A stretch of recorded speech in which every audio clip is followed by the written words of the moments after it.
मैं आपको ये सुनाकर क्या कहना चाहता हूं, हिंदुस्तान में गाय का कत्ल बंद हो जाए ये हमारी सद इच्छा है, लेकिन गाय का कत्ल चलता रहे उसके लिए कोई बहुत बड़ा षड्यंत्र है, वो समझना जरूरी है। हमारी तो सद इच्छा है कि गाय का कत्ल नहीं होना चाहिए, लेकिन कोई बहुत बड़ा षड्यंत्र है इस देश में जो गाय के कत्ल को लगातार चालू रखना चाहता है। जब भी संसद में इस तरह की बहस होती है, कुछ न कुछ इस तरह के सवाल खड़े हो जाते हैं। एक दिन तो मैं खुद संसद की दर्शक दीर्घा में था, उस दिन बहस हो रही थी इसी गोरक्षा के प्रश्न पर। मैं गया था कि आज देखें सांसद कौन किस समर्थन में है, कौन किस पक्ष में है। सारे सांसद एक बाजू में स्वर से बोल रहे हैं कि गोरक्षा होनी चाहिए।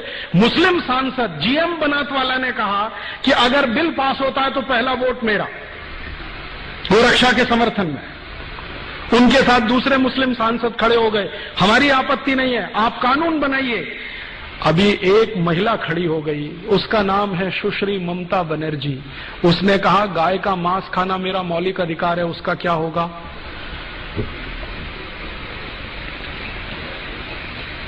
गाय का मांस खाना मेरा मौलिक अधिकार है, उसका क्या होगा? और ममता बनर्जी ने सुप्रीम कोर्ट के एक डिसीजन को कोट करके बोलना शुरू किया कि कोई कसाई गाय का कत्ल करता है, ये उसका मौलिक अधिकार है, उसका क्या होगा? ये सुप्रीम कोर्ट का जजमेंट है। तो मामला कहां बिल्कुल होते होते फिर फिसल गया। इसी तरह से एक बार और हुआ, हमारी संसद में सब तय हो गया कि गोरक्षा का बिल पास ही हो जाना चाहिए, सब हो जाना चाहिए। एक महामहिम भारत देश में राष्ट्रपति पद का चुनाव लड़े हुए एक व्यक्ति जीजी सोएल खड़े हो गए कि मैं गाय का मांस खाता हूं, मेरा क्या होगा? तो मैंने उनको एक खत लिखा था जिसका जवाब उन्होंने नहीं दिया। मैंने कहा आप गाय का मांस खाते रहिए अपने घर में काट के, ये कत्ल खाने तो बंद होने दीजिए।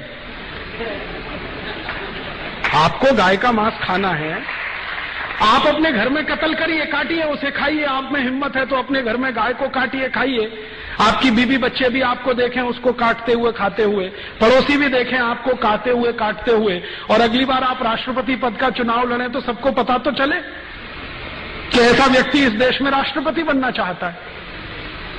जवाब नहीं दिया उसके बाद, क्योंकि इस तर्क में क्या बुराई है? आपको गाय का मांस खाना है, ठीक है, खाइए ना, घर में काटिए, खाइए। ये कत्ल खाने क्यों चाहिए आपको? ये तो आपके मांस की सप्लाई नहीं करते, ये तो एक्सपोर्ट करते हैं सबका सब। आप खाना है तो घर में काट के खाइए। उसके बाद बंद हो जाती है सारी बहस। पिछले आजादी के 58-59 सालों में संसद में 4 बार गंभीरता से गोरक्षा पर बहस हुई है, प्रस्ताव पारित होने तक आया है, वोट करने तक नौबत आई है, लेकिन किसी न किसी कारण से वो अटकता गया है। कभी पंडित नेहरू के इस्तीफा देने की धमकी के कारण, कभी हमारे देश में सुश्री ममता बनर्जी जैसे खासदारों के ये कहने के कारण कि मैं गाय का मांस खाती हूं, मेरे मौलिक अधिकार का क्या होगा, कभी जीजी सोएल के कारण, और कभी सवेरे विधेयक पेश किया और शाम को बहस करेंगे दोबारा, ये श्री अटल बिहारी वाजपेयी के बयान के कारण। हर बार ये हुआ है। मैंने इसको समझने की कोशिश की है कि आखिर गाय की रक्षा में ऐसा कौन सा प्रश्न है, या जानवरों की रक्षा में ऐसा कौन सा प्रश्न है जो भारत की संसद इसको होने नहीं देना चाहती।